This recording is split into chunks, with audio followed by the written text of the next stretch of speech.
Okay, सो मैं अब आपको ये बता रहा था कि हम गुड्स, पहले कौन थे? हम रिटेलर थे।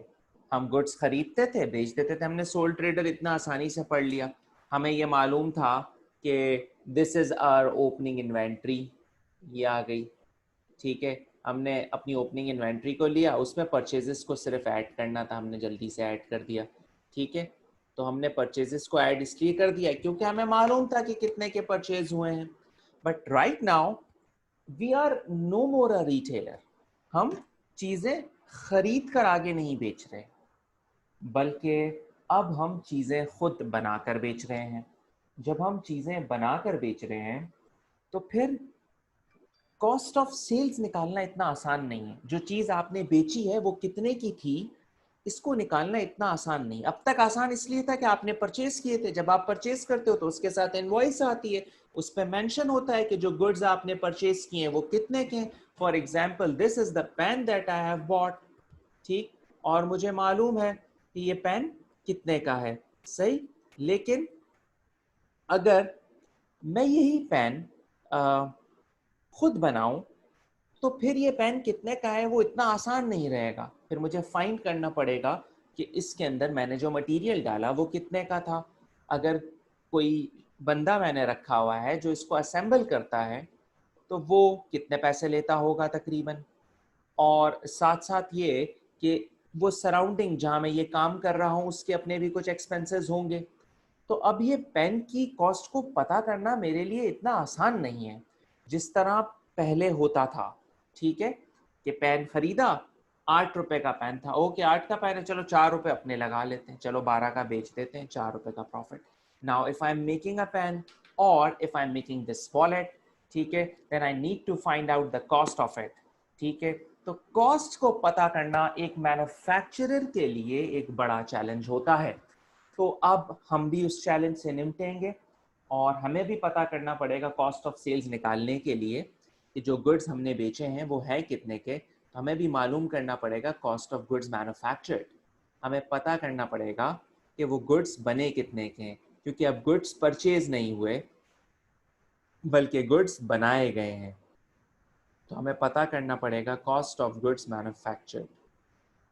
ठीक है जी, ये गुड्स बने कितने के हैं। We are no more purchasing, we are manufacturing. ठीक है जी, यही है थीम एक जो हम पढ़ने जा रहे हैं अब, accounting for a manufacturing business. और सबसे पहले अब हमें कॉस्ट एनालिसिस को सीखना पड़ेगा। So let's start with the cost analysis. ठीक है, तो अब हम सीखते हैं कॉस्ट एनालिसिस। सही है जी, इसको मैं इरेज करने लगा हूँ। मेक अ टाइडी बोर्ड और 1 मिनट मुझे पहुंचते हैं। यस, ठीक है, so we are going for cost analysis now. अब हम करने जा रहे हैं कॉस्ट एनालिसिस। चलिए, तो सबसे पहले अगर हमें कॉस्ट ऑफ गुड्स मैन्युफैक्चर्ड निकालनी है तो कॉस्ट इज समथिंग डिफरेंट। ठीक है, cost is not that easy to find it out, यहाँ यार इतने की मिल गई। अच्छा, अब हमें अगर कॉस्ट निकालने जाना है तो हमें कॉस्ट को बहुत अच्छे से पढ़ना पड़ेगा। कॉस्ट का थोड़ा एनालिसिस कर लेते हैं हम साथ साथ। ठीक है, चलिए, तो हम कॉस्ट के एनालिसिस की तरफ चलते हैं। हम कोशिश करते हैं निकालें कि कॉस्ट बेसिकली, कॉस्ट के मेजर कंपोनेंट क्या होते हैं। सो हियर वी गो।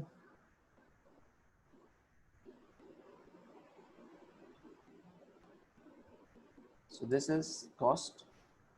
हम इसको डिवाइड करते हैं इनिशियली 2 हिस्सों पर।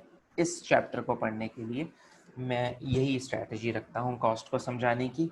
अच्छा जी, so the initial two segregation in the cost are manufacturing, जिसको हम प्रोडक्शन कॉस्ट भी बोल सकते हैं, और दूसरी को हम कह देते हैं नॉन मैन्युफैक्चरिंग।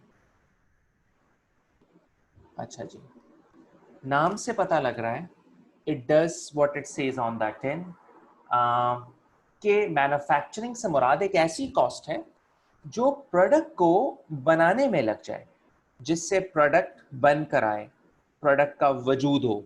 ठीक, सही। अच्छा, ये सारी की सारी कॉस्ट इसका मतलब है उस जगह पर लगती होगी जहां प्रोडक्ट बन रही होगी। फॉर एग्जाम्पल फैक्ट्री या कोई वर्कशॉप, ठीक। तो ये वो मैन्युफैक्चरिंग कॉस्ट है जिससे एक प्रोडक्ट बनती है। लेकिन कॉस्ट सिर्फ मैन्युफैक्चरिंग नहीं होती। एक प्रोडक्ट के बन जाने के बाद भी मैन्युफैक्चरर को बहुत सारी कॉस्ट का सामना करना पड़ता है। उन तमाम कॉस्ट को हम कहते हैं नॉन मैन्युफैक्चरिंग कॉस्ट, जो पैसे तो खर्च होते हैं लेकिन उससे कोई प्रोडक्ट का वजूद नहीं होता। उन तमाम कॉस्ट को हम कहते हैं नॉन मैन्युफैक्चरिंग कॉस्ट। और मैं अपने स्टूडेंट्स को पहले वही कॉस्ट पहले पढ़ा देता हूँ। हम नॉन मैन्युफैक्चरिंग कॉस्ट को बहुत तेजी से पढ़ सकते हैं। वो तमाम कॉस्ट जिससे कोई चीज प्रोड्यूस नहीं होती। इसमें सबसे पहली कॉस्ट आती है सेलिंग एंड डिस्ट्रीब्यूशन। बहुत सारे प्रोडक्ट्स हैं ऐसे जो कि कराची में बनते हैं, लेकिन आपको नॉर्थ ऑफ पाकिस्तान भी अगर आप चले जाएं बहुत दूर, तो वहाँ भी आपको मिल जाएंगे। जैसे फॉर एग्जांपल पेप्सी और कोक या कोई और drink. If you ever go to Gilgit Baltistan you may easily find this drink over there. वो वहाँ कैसे पहुँच गई? क्या वो फ्री ऑफ कॉस्ट गई है? नहीं, ठीक है। There was an expense incurred to bring that product to those mountains. वो सारी cost selling and distribution cost में आती है। हत्ता कि अगर वो यहाँ भी बन रही है तो आपकी लोकल शॉप पर आने के लिए भी उसको एक कॉस्ट चाहिए होगी, और वो कॉस्ट जो है वो मैन्युफैक्चरर ने बेयर की है, और वो कॉस्ट कहलाती है सेलिंग एंड डिस्ट्रीब्यूशन। इसके अलावा एडवर्टाइजिंग एक्सपेंस भी तो है। उस प्रोडक्ट की डिमांड को क्रिएट करने के लिए भी तो कॉस्ट लग रही है। That two is selling and distribution. वो भी सेलिंग एंड डिस्ट्रीब्यूशन में आएगी, ठीक। पेप्सी की डिमांड को क्रिएट किया गया, तो खैर एग्जिस्ट ही नहीं करती थी, इसकी कोई ज़रूरत ही नहीं थी, लेकिन उन्होंने की। So there is a huge advertising and marketing and promotional campaigns. तो सारी की सारी कॉस्ट कहलाती है सेलिंग एंड डिस्ट्रीब्यूशन। वो सब भी उसी में आएगा। आपने बहुत सारे एड्स देखे होंगे बहुत सारी प्रोडक्ट्स के, ठीक। वो सारे एड्स, उनके brand ambassadors, they took a lot of resources of the organization.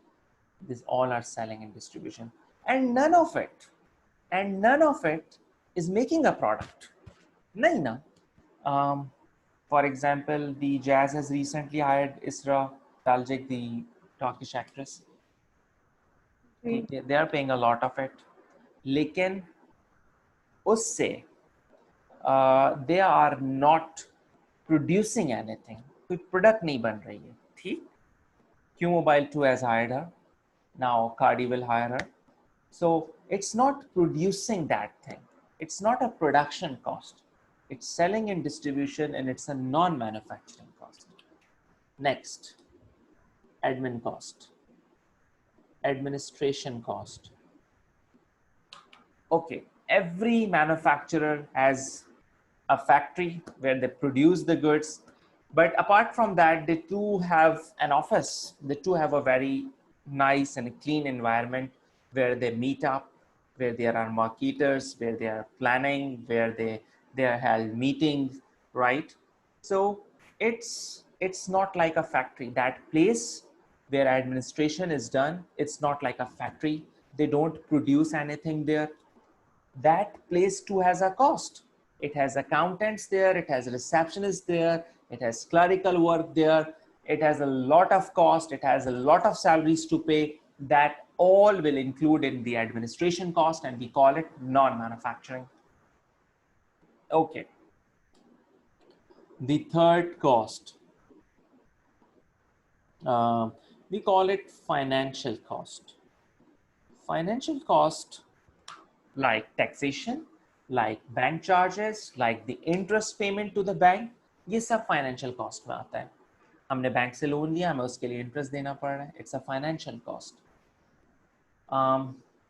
हमें टैक्सेशंस पे बेयर करना पड़ रही है, we can also call it a financial cost. So it's a cost. These all are, ये जो तीनों मैंने कॉस्ट बताई हैं, selling and distribution, administration and financial, these are heavy costs. But yet again, say pouring money into these will not make a product. इससे कोई product नहीं बनेगी कभी भी। So हमने कहाँ रख दिया इसको? हेलो जी सर। हाँ, तो हमने इसको कहाँ रख दिया है? Non non manufacturing manufacturing, cost. Non manufacturing. So this is it, ये तो यहाँ खत्म हो गई कहानी। ठीक है जी, तो अब तक हमने इसको पढ़ लिया। अच्छा, नॉन मैन्युफैक्चरिंग कॉस्ट जो होती है वो सारी की सारी हमारी आ जाती है इनकम स्टेटमेंट में। ठीक है, ये वैसी है जो अब तक हम पढ़ते आ रहे हैं, ये तो इनकम स्टेटमेंट में जाती है। अब आती है मैन्युफैक्चरिंग कॉस्ट, ये आपकी कॉस्ट ऑफ गुड्स मैन्युफैक्चर्ड का हिस्सा बनती है। हम अपनी मैन्युफैक्चरिंग कॉस्ट को अच्छे से समझने के लिए इसको डिवाइड कर देंगे फर्दर दो हिस्सों में। एक को हम कहेंगे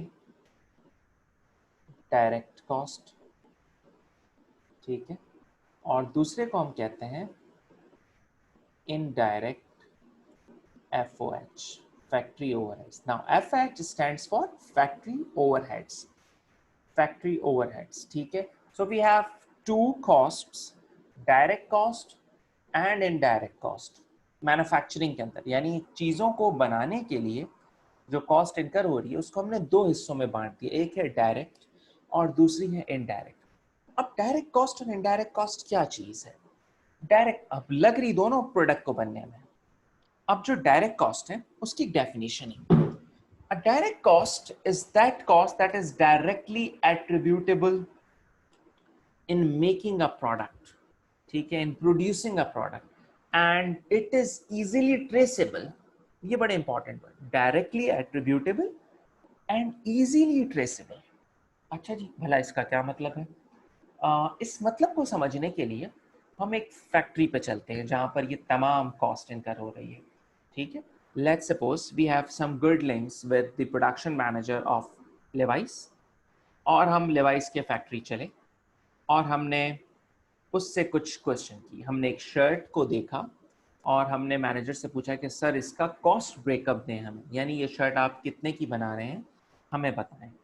तो वो अब हमें कुछ बातें बताने लग रहा है, ठीक है, वो हमें उसका ब्रेकअप देने लगा है। सही है, तो मुझे थोड़ी सी जगह चाहिए यहाँ पर, I need to erase something, तो मैं उसको मिटा दूँ and we will move on.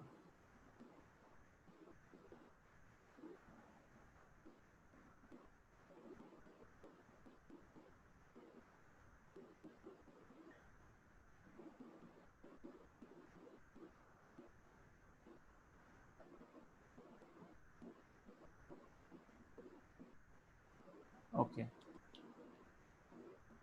Okay, so हम लेवाइस के फैक्ट्री में पहुंचे और हम उसके मैनेजर से, प्रोडक्शन मैनेजर से कह रहे हैं कि हमें आप इस शर्ट का कॉस्ट ब्रेकअप दें। तो मैनेजर आपसे सबसे पहली बात कहता है कि यार इस शर्ट में हम जो मटेरियल लगा रहे हैं, so we are putting in material in this shirt, ये फैब्रिक है कोई 2 मीटर, सपोज करें, मेरी इतनी अच्छी नॉलेज नहीं है इस सिलसिले में, लेट्स सपोज मैं कोई 2 मीटर कपड़ा लग रहा है और वेस्टेज के साथ, और 1 मीटर कपड़ा ऑलमोस्ट 300 रुपये का है। सपोज फिगर्स में बी इनकरेक्ट, 300 इंटू 2, ओके। आपने कहा अच्छा जी, तो आप 600 रुपये का मटेरियल लगा रहे हैं शर्ट में। उसने कहा यस, ओके। शर्ट पे 2 लेबर काम करते हैं, एक उसकी कटिंग करता है, दूसरा उसकी स्टिचिंग करता है। दोनों डायरेक्ट लेबर हैं हमारे, बिल्कुल शर्ट उन्हीं की वजह से बनकर सामने आ रही है। हम कटिंग वाले को देते हैं 200 रुपये, स्टिचिंग वाले को देते हैं 300 रुपये, ठीक, तो ये दोनों कॉस्ट मिलके बन जाती हैं 500 रुपये। ओके, सो हमने ये कॉस्ट भी इकट्ठा कर ली, मटेरियल भी हो गया, लेबर भी हो गया। ओके, फिर प्रोडक्शन मैनेजर आपसे कहता है कि since these designs are not the originally been made here, हम तो एक अमेरिकन ब्रांड का जो है आउटलेट चला रहे हैं, तो हम उनके जब भी डिज़ाइन को बनाते हैं तो we have to give them a certain royalty, right. So हमें उनको एक रॉयल्टी देना पड़ती है। रॉयल्टी क्या चीज़ होती है? Royalty is the charges you have to pay for using someone else's intellectual property। Intellectual property का मतलब उसके लोगोस, उसका डिज़ाइन, कोई सॉफ्टवेयर उसका, ठीक है, या उसकी रेसिपी, ठीक, ये सारी चीज़ें। अगर आप किसी और रजिस्टर्ड फर्म की चीज़ों को यूज़ करेंगे उनकी इजाज़त से, तो they will charge you for that, उसको रॉयल्टी कहते हैं। रॉयल्टी की एक और एग्जांपल हम ले सकते हैं कि एक ऑथर है जिसने बुक लिखी है, तो वो बुक जो है वो सेल आउट होती है मार्केट में, तो जो पब्लिशर है जिसने उस बुक को बेचा है, for every book they give certain amount to that author, सही, वो रॉयल्टी है। जैसे कि जेके रॉलिंग्स, उसकी बुक पब्लिश हुई और वो सेल हुई, और उसने उस बंदी की लाइफ को चेंज कर दिया।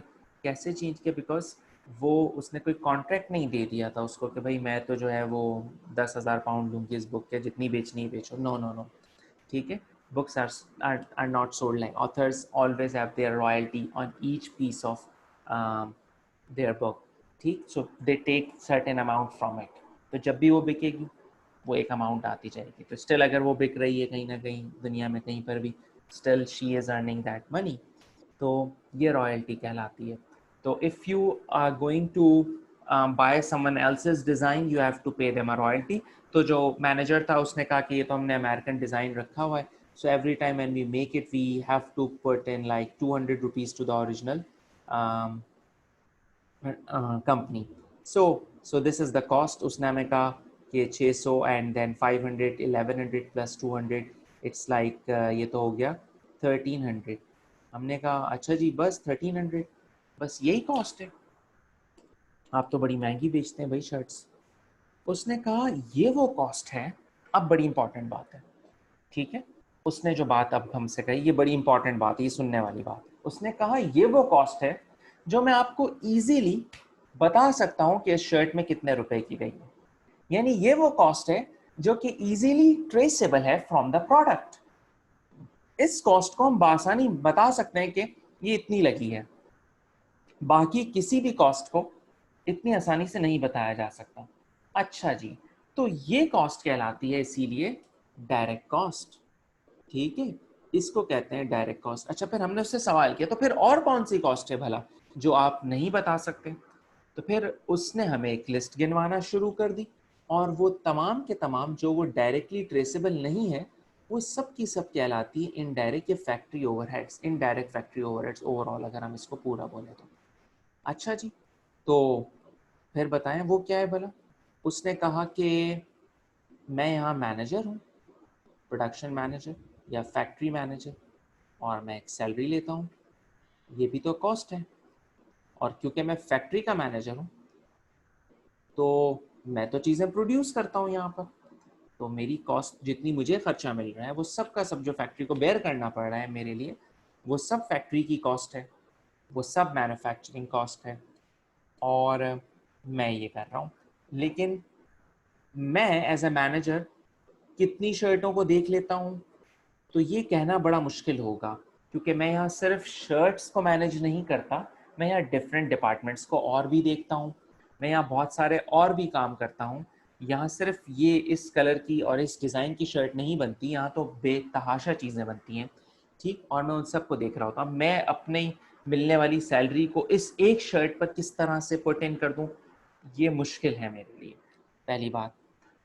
तो उस शर्ट जिसकी अभी हमने कॉस्ट तय की 1300 है, उसमें फैक्ट्री मैनेजर की सैलरी शामिल नहीं है, क्योंकि वो हम डायरेक्टली एट्रीब्यूट नहीं कर सकते, वो तो बहुत सारी चीज़ें बन रही हैं। अब उस फैक्ट्री के मैनेजर की सैलरी का वो कौन सा हिस्सा यहाँ डाल दें इस शर्ट पे, we don't know, the manager itself don't know, right. So ये एक सिंपल नहीं है, इसको एट्रीब्यूट करना इतना आसान नहीं है, और इसको ट्रेस करना इतना उस शर्ट के अंदर से, एक शर्ट के अंदर से उसको ट्रेस करना आसान नहीं है। और अच्छा जी, फिर उसने कहा कि ये फैक्ट्री हमने रेंट पे ली हुई है।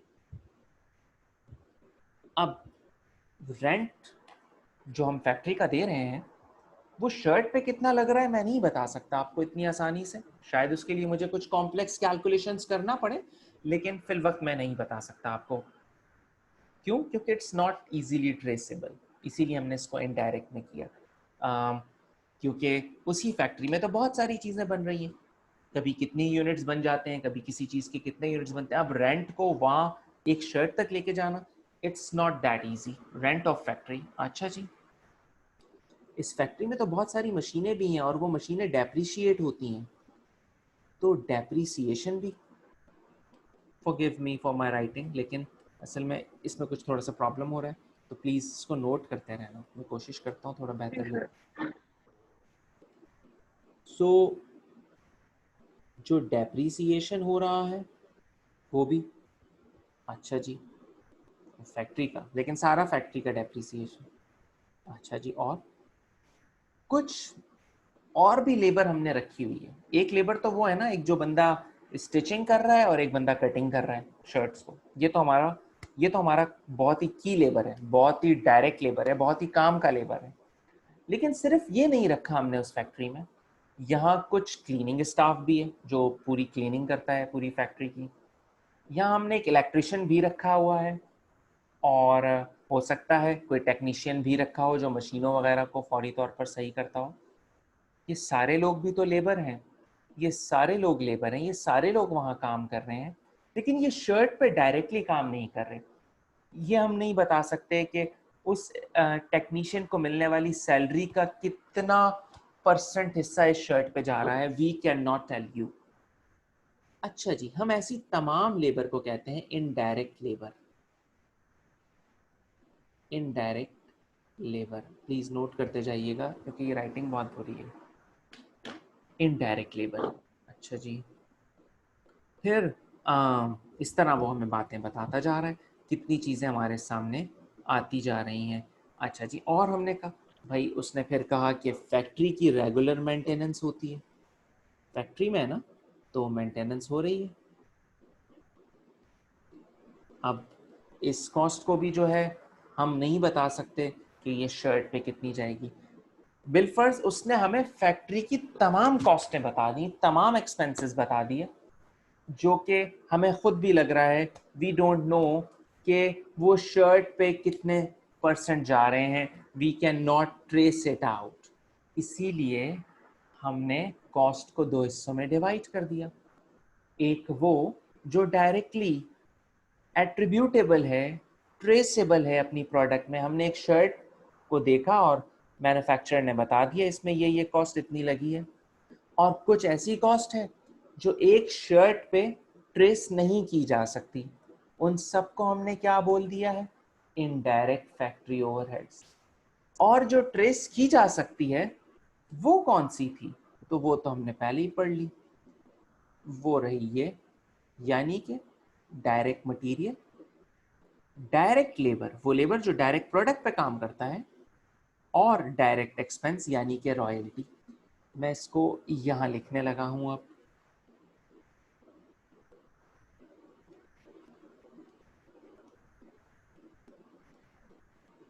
माय बैड, हम पहले लिखेंगे डायरेक्ट मटेरियल, फिर हम लिखेंगे डायरेक्ट लेबर, और फिर हम आएंगे डायरेक्ट एक्सपेंस। हमारे सिलेबस में फिल वक्त डायरेक्ट एक्सपेंस से मुराद